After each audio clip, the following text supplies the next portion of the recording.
Sa mère voulait attendre et la marier. Son père voulait la pendre ou la noyer. Un seul enfant par foyer. Il voulait un garçon, mais sa connasse de femme a fait le taf qu'à moitié. À la campagne, on a besoin d'hommes forts pour travailler. Pas d'une bouche à nourrir, pas d'une pisseuse bonne qu'à chialer. C'est presque impossible de vivre à trois. Une fille unique, c'est perdre son nom de famille. C'est la honte pour un villageois. Qu'est-ce qu'il pouvait faire d'un déchet humain? Lui éclater le crâne entre deux pierres, l'enterrer à côté du chien. Il partit emprunter une pelle chez son voisin, mais son voisin lui dit d'attendre. Il lui dit qu'il pourrait la vendre. Et la chance leur sourit. Un marchand leur proposa d'acheter l'enfant pour la vendre à des touristes.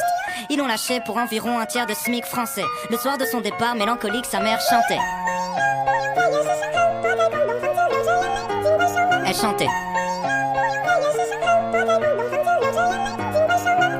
12 ans plus tard, la jeune fille dort tranquillement chez son hôte.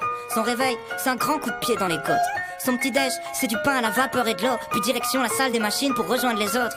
Elle s'est jamais fait adopter par de riches occidentaux. Son propriétaire l'a élevée, l'a gardée sous le manteau. 9 dans le même endroit, sa chambre, une caisse en bois. À 8 ans, elle a décroché son premier emploi. Une sorte de garderie où on fabrique des shorts de foot. Avec ses mains en forme de pied à force de coudre. Avec sa colonne vertébrale en forme de voûte. 20 minutes de pause déjeuner, un peu de riz, un bol de soupe. Interdiction de parler, à peine le droit de faire des gestes. Elle doit garder la tête baissée pour s'adresser à ses chefs. Le bruit la hante au point qu'elle n'entend plus quand il s'arrête. Pour pas sombrer dans la folie, elle chante cette chanson dans sa tête. Elle chantait.